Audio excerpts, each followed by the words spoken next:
Assalamualaikum warahmatullahi wabarakatuh. Alhamdulillahirabbil alamin. Alhamdulillahilladzi nahmaduhu wa nasta'inuhu wa nastaghfiruh wa na'udzu billahi min syururi anfusina wa min sayyiati a'malina. May yahdihillahu fala mudilla lahu wa may yudlilhu fala hadiyalah. Asyhadu an la ilaha illallah wa asyhadu anna Muhammadan abduhu wa rasuluhu wa la nabiyya ba'dah. Alhamdulillahirabbil alamin. Bagaimana kabar anak-anakku sekalian? Semoga semuanya baik dan sehat, keluarga sehat, dan alhamdulillah Bapak juga sehat. Dan insya Allah kali ini kita akan membahas bab tentang zakat fitrah dan zakat mal. Dan sebelum Bapak melanjutkan ke dalam bab tersebut, Bapak ingin bertanya dulu apa yang Anda ketahui atau apa yang kalian pahami tentang zakat fitrah atau zakat mal.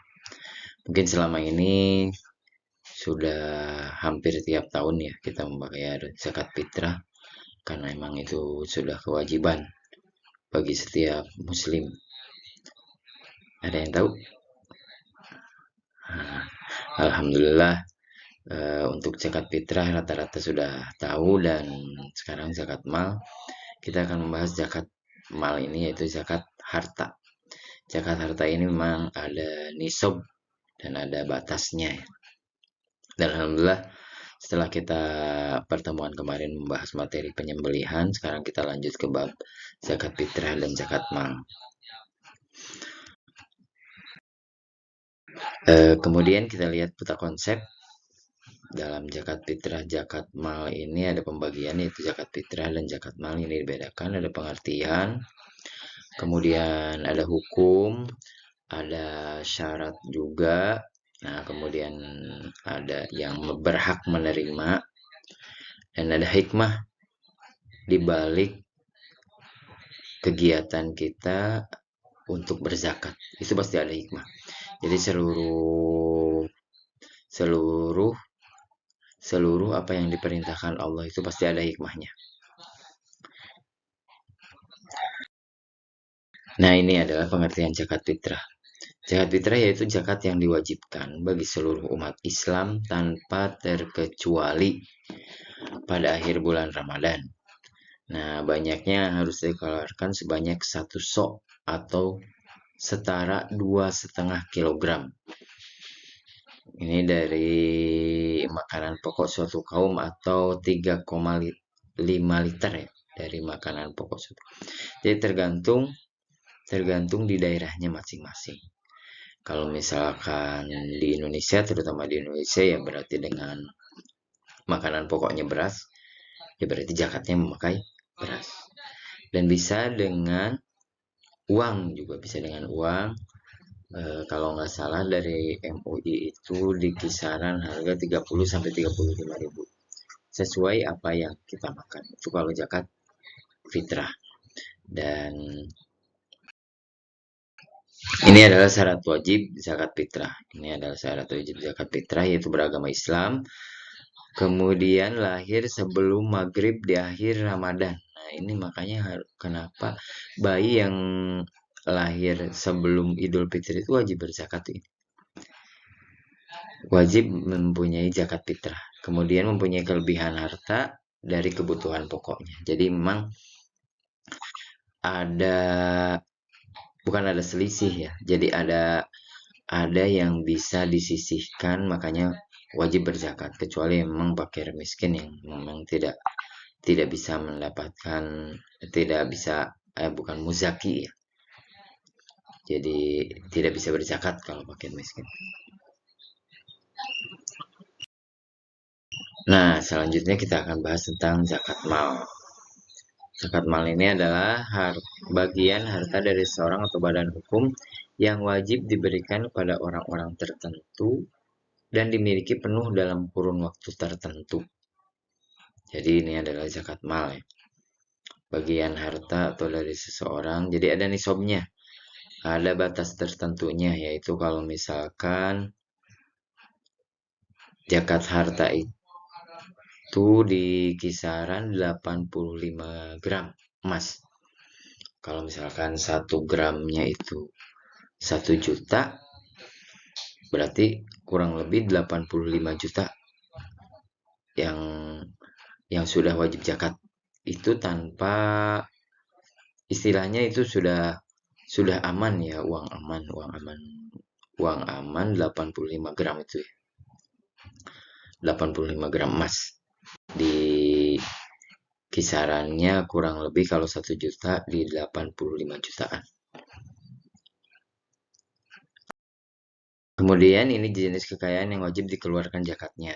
Kita ada emas, ada perak, kemudian hewan ternak, kemudian harta perdagangan, hasil laut, hasil tanaman dan buah-buahan, harta rikaz, kemudian harta profesi dan investasi. Ini adalah jenis kekayaan yang wajib dikeluarkan zakatnya. Jadi kita mempunyai emas, kemudian kita mempunyai hewan ternak, harta perdagangan, dan semuanya itu ada zakatnya. Ini termasuk dalam zakat mal. Kemudian ini ketentuan zakat. Nah, ini ketentuan zakat. Ini yang syarat ketentuan zakat itu memang kalau ini ketentuan untuk zakat mal ya. Jadi milik penuh berkembang cukup nisab. Jadi nisab itu sudah batas setahun ya. Sudah batas setahun. Dia kayak contohnya tadi 85 gram emas misalkan seperti itu. Kemudian bebas dari hutang, sudah haul. Haul itu sudah sampai dalam waktu setahun. Jadi harus milik penuh, bukan milik orang lain ya. Jadi kalau misalkan anak-anak nanti sudah kaya, kemudian punya uang banyak dan hartanya bisa lebih dari 100 juta, itu uang amannya ya. Uang amannya maka itu sudah wajib dizakati.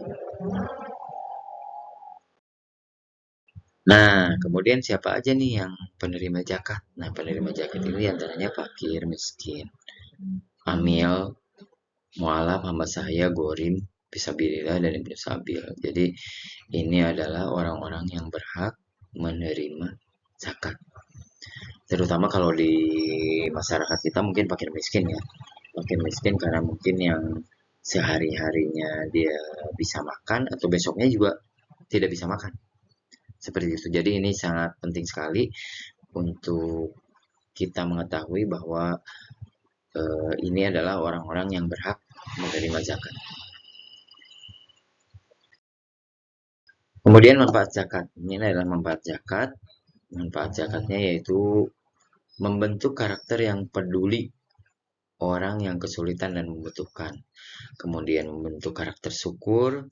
Kemudian tentu saja mendekatkan diri pada Allah dan membersihkan diri dari sifat kikir. Nah ini yang paling utama itu membersihkan diri dari sifat kikir. Karena contohnya pernah ada zaman Rasulullah itu kisah Sa'labah. Itu yang sudah dikasih kekayaan, akan tetapi beliau kikir karena tidak bisa menjaga hartanya. Padahal sebelumnya beliau itu orang yang sangat soleh ya. Bahkan sering sholat tepat waktu. Tapi karena beliau punya kekayaan, akhirnya dengan kekayaannya itu beliau menjadi jarang sholat dan akhirnya bahkan tidak berzakat, sehingga sampai turunlah surat yang berkaitan dengan itu untuk Sa'labah waktu itu. Nah ini dalam Quran surat At-Taubah dalilnya, A'udzubillahi minasyaitonirrajim, khudz min amwalihim shadaqatan tutahhiruhum wa tuzakkihim biha wa sholli 'alaihim inna sholataka sakanul lahum wallahu samii'un alim. Ya, dalam surat At-Taubah ayat 103. Kemudian artinya ambillah zakat dari sebagian harta mereka guna membersihkan dan menyucikan mereka. Berdoalah untuk mereka, sungguhnya doamu itu menumbuhkan ketentraman jiwa bagi mereka. Kemudian dalam surat yang lain, dalam Al-Baqarah juga ada. Nah ini bisa dibaca nanti ya. Kemudian tadi ya kisah Sa'labah itu semoga bisa menjadi hikmah yang bisa diambil karena beliau itu sangat kikir sekali ketika diberi cobaan kekayaan oleh Allah Subhanahu wa taala. Dan itu mungkin anak-anakku yang saya cintai yang bisa disampaikan. Sebelumnya kita mau refleksi dulu. Kira-kira apa yang tadi disampaikan oleh Bapak tentang zakat mal atau tentang zakat fitrah? Masih ingat? Nah, alhamdulillah masih ingat. Nah, jadi jangan lupa ya, hikmahnya juga kita tidak boleh kikir seperti kisah dalam Sa'labah yang sifat kikirnya keluar gara-gara harta.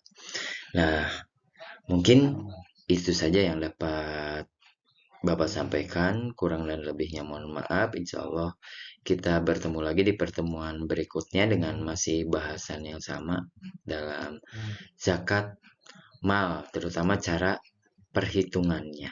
Dan insya Allah kita bertemu lagi di lain waktu. Kurang lebihnya mohon maaf. Dan silahkan mengerjakan LK-nya yang sudah Bapak berikan.